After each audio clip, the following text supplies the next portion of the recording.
Hello guys, welcome to my channel Tumpa's কিচেনে। তোমাদের জানে অনেক স্বাগত। তো আজকে দেখো আমি একটা রেসিপি নিয়ে এসেছি, বুঝতেই পারছো কী রেসিপি। হ্যাঁ, আলুর পরোটা বন্ধুরা। আর এখানে আলু সেদ্ধ করে নিচ্ছি। এখানে দেখো পেঁয়াজ কুচি, লঙ্কা কুচি, ধনেপাতা কুচি আর অল্প একটু পরিমাণ মতন জোয়ান, একটু ধনে, গোটা ধনে আমি থেতো করে নিয়েছি। আর এখানে ভাজা মশলা আছে, জিরে ধনে ভাজা আর কাসুরি মেথি। এখানে আছে আচার। তো সবগুলো দেখো, সবগুলো দিয়ে মাখতে হবে ভালো করে। তো একটু নুন দিতে হবে পরিমাণ মতো, নুন দিয়ে দিলাম এখানে।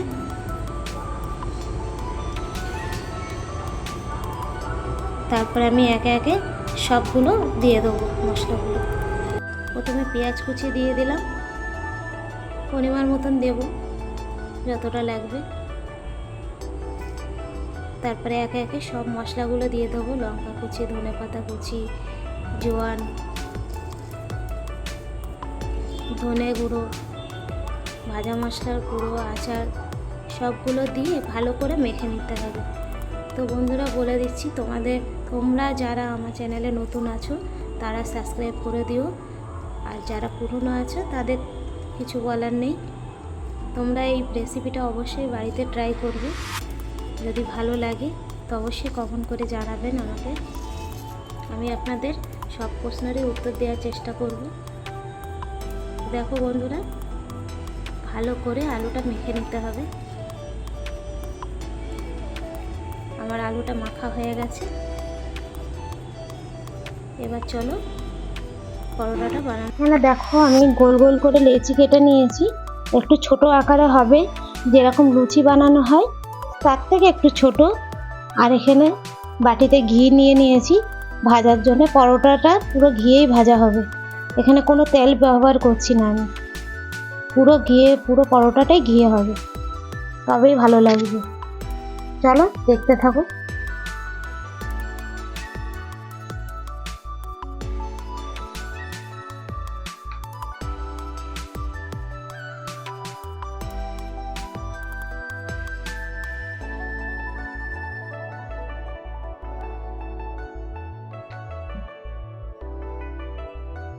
আমি এরকম ছোট ছোট করে লেচি বেলে নিচ্ছি।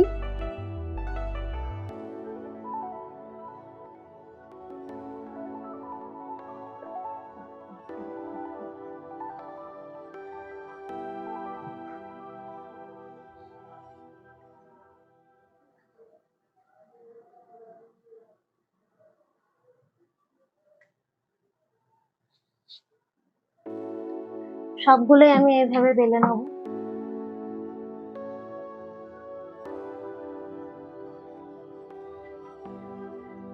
তো দেখো এরকম একটা নিয়ে নিয়েছি অলরেডি লেচি। এবার তার উপরে আমি কিছুটা আলু দিয়ে দেবো, আলুর পুরটা।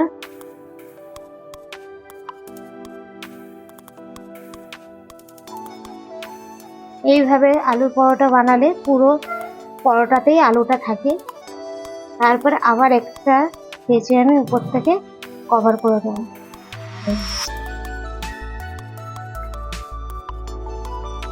একটু আটা ছড়িয়ে দেবো।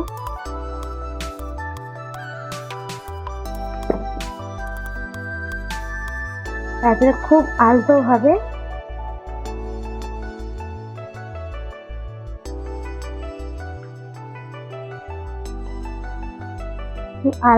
এইভাবে বেলতে হবে।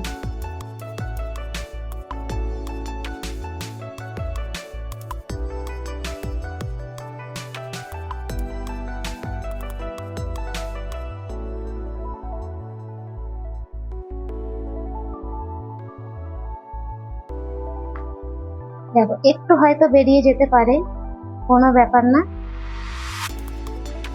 আবার আমি হালকাভাবে বেলে নেব।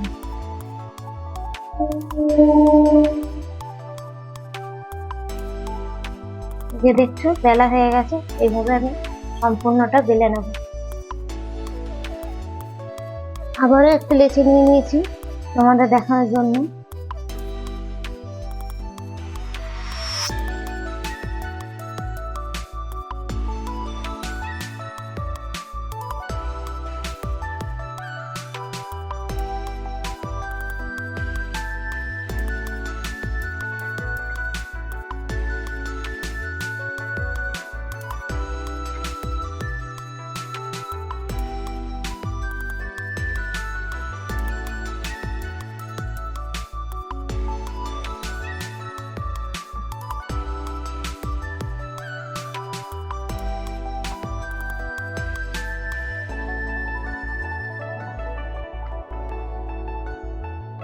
একদম আস্তে আস্তে বেলতে হবে, যেন আটাটার মধ্যে বেলনিটা শুধু বোলানো হচ্ছে। চাপ দিলে কিন্তু হবে না, একটু চাপ পড়লেই ভেঙে যাবে। তার জন্য আস্তে আস্তে একদম আলতো ভাবে বেলনিটাকে ঘোরাতে হবে। আমি তাওয়া বসিয়ে দিয়েছি, তাওয়া গরম হয়ে গেছে, ছেড়ে দিলাম।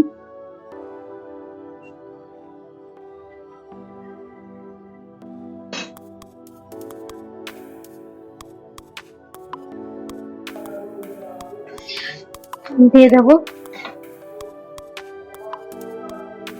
উল্টে দিয়ে ঘি দিয়ে দেবো। আমি চামচ দিয়ে দিচ্ছি, আপনারা চাইলে ব্রাশ দিয়ে দিতে পারেন, এটা আরো কম ঘি হবে।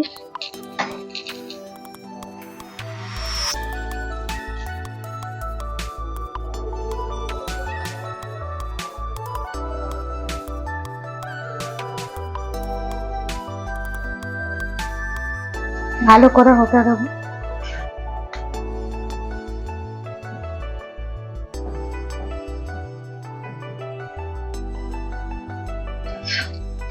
দেখো আমার ভাজাটা কমপ্লিট হয়ে গেছে।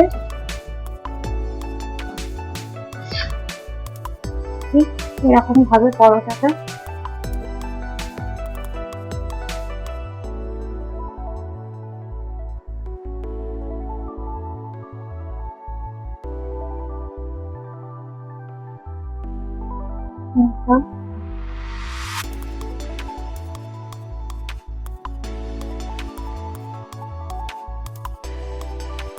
হ্যালো, খুব সুন্দর হয়েছে বন্ধুরা।